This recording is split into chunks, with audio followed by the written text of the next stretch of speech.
hopefully this worked this time. Hopefully everything's going well. And I'm waiting on everybody to tell me if you can see me. I can see me because I'm staring into the screen at myself. But the key is, can you see me? And that's what's important. Because if you can't, this is not working either. And we've been trying to get this working for who knows what. Oh, good. I am up. All right. Yeah. Facebook's playing their tricks on me and they don't want any of my videos to come through. So it's lovely trying to get something posted now because they blocked just about everything I have. And I'm staying in Facebook jail for some reason. I guess I'm against the resistance. I don't know. All right. Before we get to the title today, if it's your first time tuning in, thanks so much. You can go to my website, scotfarrell.com, and that's with one T. Or if you want to come to our church, go by encounterchrist.org. Or if you have an email question, that's show@scotfarrell.com. And that's right down on the screen. If you don't know how to spell that, that's easy. Dr. Walter Williams passed away this morning. I don't know how many of you follow him. Economist, historian, great guy, great human being, outstanding patriot. I can't say enough about him. Somebody I admired greatly around academia and around the entertainment industry. So he will be missed. 84 years old, but a great guy. Always been a big influence on my life as long as I can remember. Somebody I respected. So you can go to any major news outlet right now and you can look it up. Great guy. Read his bio. It's just a who's who of smart and wonderful. So we'll get to this now. All right. Today's topic: what to do when people won't listen. Now, I know that's never happened to you, and it must just be me. It just be me that happens to. Now, it's funny that I'm answering this question now because I used to be the guy that didn't listen. Now I'm on this side. Being a pastor, being what would be labeled as America's or behavior expert, it's a title that was given to me by the media. I didn't sit around and make up names for myself. I'm not Ric Flair. I always wanted to be a nature boy, but not so cool now. But it's interesting to cover people's behavior now. I think this is year 30 for me, and watch people interact with other people or by themselves or whatever it is. Behavior's behavior. And how do you know behavior? Well, you can see it. So today is interesting because I just spent a great trip in Charlotte the last couple of days meeting with people. One that I've been wanting to meet. We correspond with each other. And the other was a young lady I dated in high school. And I'm doling out advice, and thank goodness they heard me and listened to what I had to say. And it's always great to see someone you knew in high school. We dated for a while and went to prom together. A lovely human being, wonderful person. And my wife and I took her out to dinner and answered some questions about dating and life and retirement and everything else. And it was just a great time taking notes, listening to what I had to say, and then following through with it. Then yesterday we had breakfast with another individual we've been corresponding with. It's always great to meet people that watch your sermons or watch what you do or listen to your show. And same thing, going through things. And she's got some things she brought to our life. But so we both listened to the conversation. We heard it through our ears. You know, Mama used to ask, "Are you listening? I know you heard me." Excuse me. Are you listening or did you just hear me? So it was hearing and listening on both parts. We sit there for several hours chatting. But what do you do when people won't listen? Now, what am I talking about? Well, I'm not just talking about husband and wife, because so many times we swear our spouses hurt us. They're just not listening. Or how do you know a man's not listening? You're talking. You know, I've heard all the jokes. A lot of them true. If you talk too much, we're not listening. So with men, you have to talk in sound bites. So we know that. But I'm not talking about gender differences today. What do you do when people won't listen? This is more what I'm talking today. It's more what I get to do.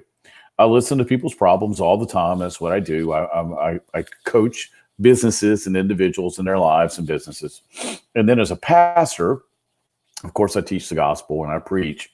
But a lot of time being a pastor is people call, they need prayer, they need answers. They want answers from the Bible or from you or your opinion, whatever it is. Want to know what God's saying to them.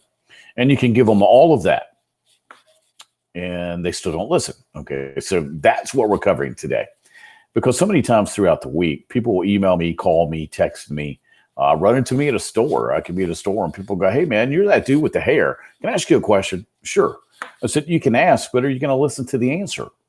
Or are you just going to talk?" Because what will happen is, and I was watching another pastor today talk about this, people will come for advice. So I need some advice. Can you listen? Sure. And they'll talk and talk and talk and talk and talk and talk. You know where I'm going with this. We always have that person. You're thinking of somebody right now that talks and talks and talks. For one, they don't normally get around to a question, but if they do, they'll ask the question and then start talking again. And they'll talk before you can get the answer out. And then you'll do this back and forth. Well, those people never listen. But what do you do with the people that really do come, sit down, take notes, listen attentively, and still don't do anything you tell them to do? Yeah, those are frustrating. I get a lot of that. A lot of people don't listen. I can spend, I don't care if you're paying me or not. I don't care what it is. People decide whether they're going to listen. Now, what determines whether someone's going to listen to what you have to say? They've made a conscious decision to listen. Well, it's really not listening, is it? They've made a conscious decision to change. At no time did I ever waste one of my mentors' time because their time was valuable, so was mine. And I knew that if they were going to sit down with me and they were going to listen to what I had to say, and then I had to listen to what they had to say, it would be worth my while. So years ago, I made a determination, and helped with a mentor that I had who taught me all the behavior stuff that I know. My job was anytime he opened his mouth was to close my mouth and then open my, not only my ears, but my soul, my mind, will, emotions to hear everything he's trying to teach me. And I was lucky because for about 3 years, I learned orally from him. So he taught me everything he knew in 3 years. And I was his disciple, so to speak, someone who followed his teachings. But I listened to everything he told me, and then I put it in action. Now, how do you know if someone's listened? They take what you say and put it in action. So every time I wanted something new out of life, if I wanted to learn a new skill, I was a high school basketball coach, so I needed to learn more skills in being a coach. So I went to Nike clinics. I talked to the best coaches in the United States. I went and spent time with NBA teams. I went to ACC basketball coaches. I went to strength coaches, whether it be with North Carolina, University of Georgia, wherever it was. And I just sat down and said, teach me. And I would spend days with these guys, and they'd let me comb through everything they had so I could learn more about strength training, performance training, because I'm not just a basketball coach. I know what the ball looks like. I got to know all aspects. And then I'd sit down with somebody who was an expert in nutrition. And then I'd sit down here and there. But before I got there, before I turned my ears on and my mind, will, and emotions on, I made a decision. I decided prior to getting there that whatever they had to say, I was going to put into place. I was going to go home immediately and put that into practice. People would be able to see my behavior change and my behavior initiate what they said. And then if you came over to my house or came to my practice or saw me somewhere, you would see me putting what they said into practice, and I would be doing it. That's how you know if somebody's listening. And it's no different than the joke. I told you I would clean the garage out 6 months ago. What's wrong with you? Why are you on my back? Yeah. See where I'm going with this? So it's frustrating. Sure it is. Try being a pastor. Good grief. I had no idea what went into being a pastor till I became one. You preach every Sunday, and they really want the word. And this is the thing. A lot of people really do want to hear what God's got to say, and they want to know what the Holy Spirit's saying, and they want to know what they should do with their lives, but they have not made the decision to do it. It's no different than losing weight. It's no different than anything else. Oh, I just noticed that my baby sister's on. Love you, baby sister. Yeah, I can talk to her through the screen. I don't get to see her much anymore because she doesn't know how to come see her big brother. But I can see her name on the screen, so that'll work for me. And my brother, Dave Fieldson. I love you, brother. So now that I've got the love for my baby sister out of the way, I can get back to this. But you got to make a decision. Nothing happens without a decision. Oh, my gosh, how many times you heard that? You've seen it in the movies, multiple gurus, the oracle on the mountaintop. But it's true. Same thing in a marriage. So let's look at a marriage. What do you do when they don't listen? Well, they don't listen because they don't care. They don't listen because they haven't made a decision to listen. They haven't listened because they're not the problem. They haven't listened. I keep going. You can write this list out for yourself. The key is, why is it so frustrating? Well, nobody likes to have their time wasted, especially not me, man. I am busy. Believe it or not. This is not all I do all day. When you come to see me, and I'm expensive. It's funny. People will pay me the rate that I charge, and I make it expensive so people will actually listen. I always tell people I don't do free stuff because free never allows people to decide to make a decision, because if you don't have skin in the game, you're not going to listen to me. You're just going to go, okay, that was cool, and just move on. So I'm expensive enough to get your ears open and your mind, will, and emotions open for you to listen to me. So let's look at it this way. No, so I'm gonna handle it two ways. What do you do if you're the advice giver, and what do you do if you're the advice taker? Okay, so we're gonna give giver first. So what do you do if you're that person? And there's always one person at every place I've been, a school, an office, church. That's the one person people come to for advice. They dump all their stuff on them. They get a list of things to do to change it, and then they go away and do nothing.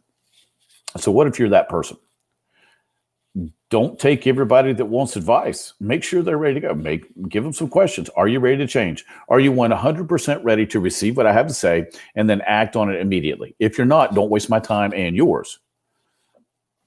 That's great. They need Dear Abby. They can read a column. Is Dear Abby still on? I'm not really sure.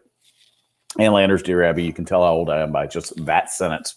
But if you're the one doling out the advice, it's like Lucy from Charlie Brown. She charged a nickel, right? And then she busted on Charlie all the time. Make people understand that your time's not free. Now you may not be initially charging them, but there's 1,000 other things you could be doing other than listening to them. And when you're the advice giver, make sure people summarize quickly. Don't take 25 words when you can use 5. I always tell people, give me the cliff notes. I don't want the whole story. I don't need the whole story. This is what I do for a living. Either summarize or be quiet, because I don't have time to listen to the rest of this. You came to me for advice. You came for an answer. I'm going to give you one. Same thing in church. I'm like, okay, if you want prayer, zip it. Give me the scenario. We'll get the Holy Spirit on it. So if you're the advice giver and people tend not to take your advice, stop giving it. But pre-qualify people before they get there. If you're not ready to listen to everything I do and put it into practice immediately upon hearing it, don't waste my time and don't come over. All right, now let's swip that. What happens if you're the person that listens but no do, right? It's like in Jerry Maguire when, what's his name? Rod, yeah. Rod Tidwell, I think's the character, and then Tom Cruise is Jerry Maguire. And they're talking, and he goes, okay, Jerry, let's be honest. We're friends, right? And Jerry tells him what's exactly wrong with him and it's how hard it is to be his agent and his friend. And then Tidwell tells him he doesn't want to be his friend anymore, and he has to stop using his word, the Quan. Yeah, that happens a lot. Now, keep in mind something. If you respect someone enough, you're the advice taker now. If you respect someone enough to take the time to either go over and see them, or call them on the phone, or send them a text, or send an email, carrier pigeon, whatever it is, don't waste their time. If you're not ready to receive it, don't go. I can't tell you how many times I have spent, people swear to me, they'll come over and go, I'm ready this time. I'm not going to waste your time. I'm going to do exactly what you tell me to do. I'm going to listen this time.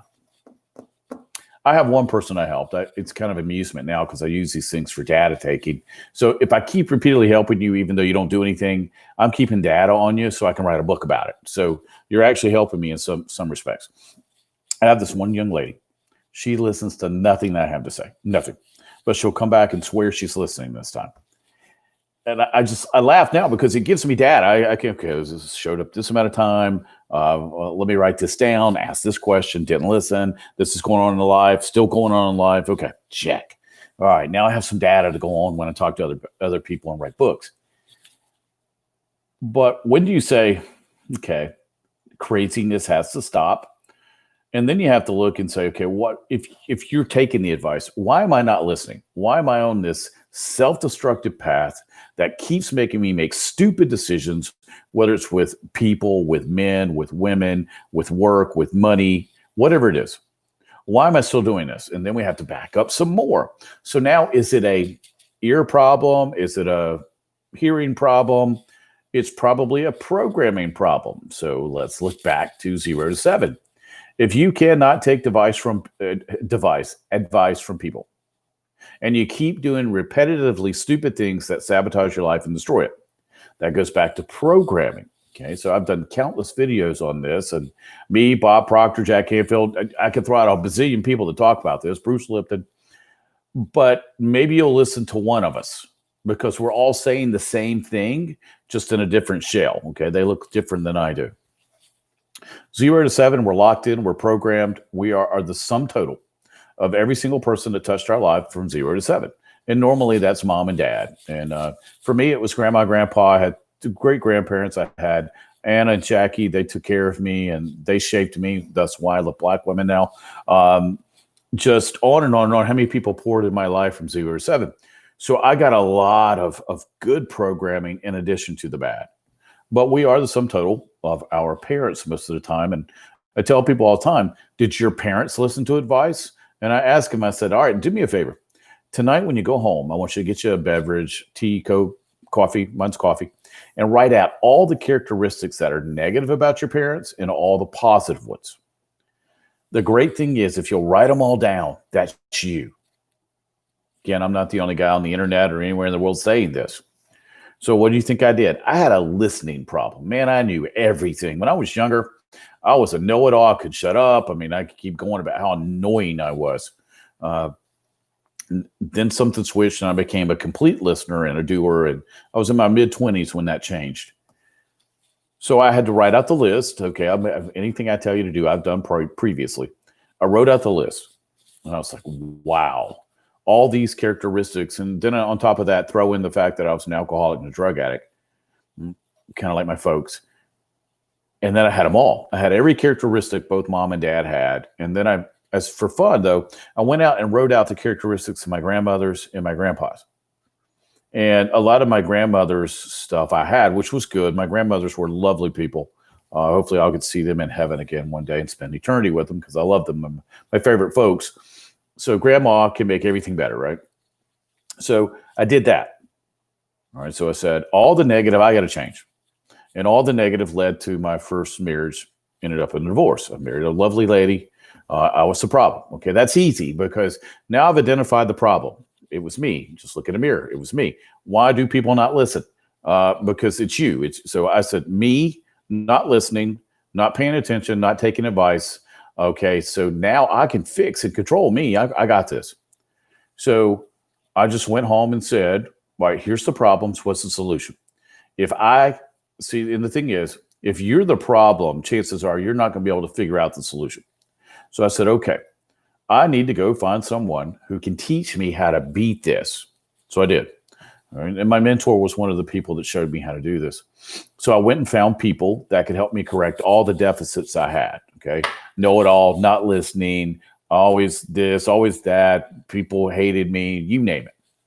And then I upped one. So not only did I write out all the characteristics, I went and found every girl that I could find that dated me when I was such a jerk.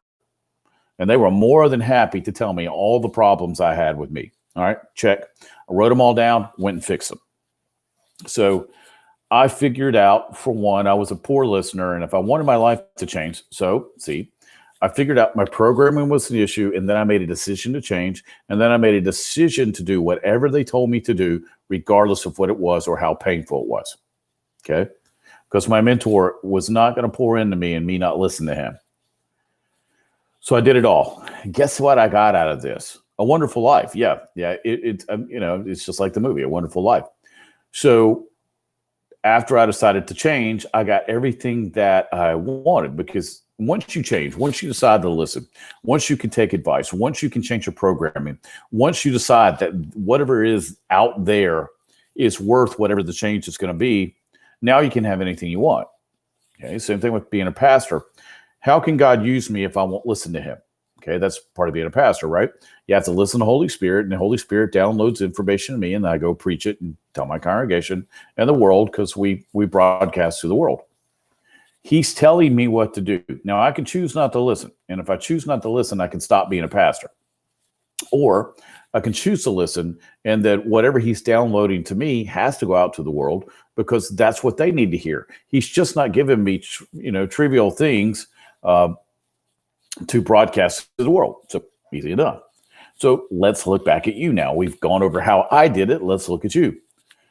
Do you really want to change? Most people don't. I mean, come on. There's a reason why there's 1% and 99. Let's facts are facts. 1%, and I'm not talking about money now. 1% are going to be successful in whatever they do. Let's look at companies, and I think Drucker probably put this best. It's the 20-60-20. 20% are going to get the job done, excel, make the money, get everything done. 60% are glad to be there, pick up a paycheck, do what's basically needed to do.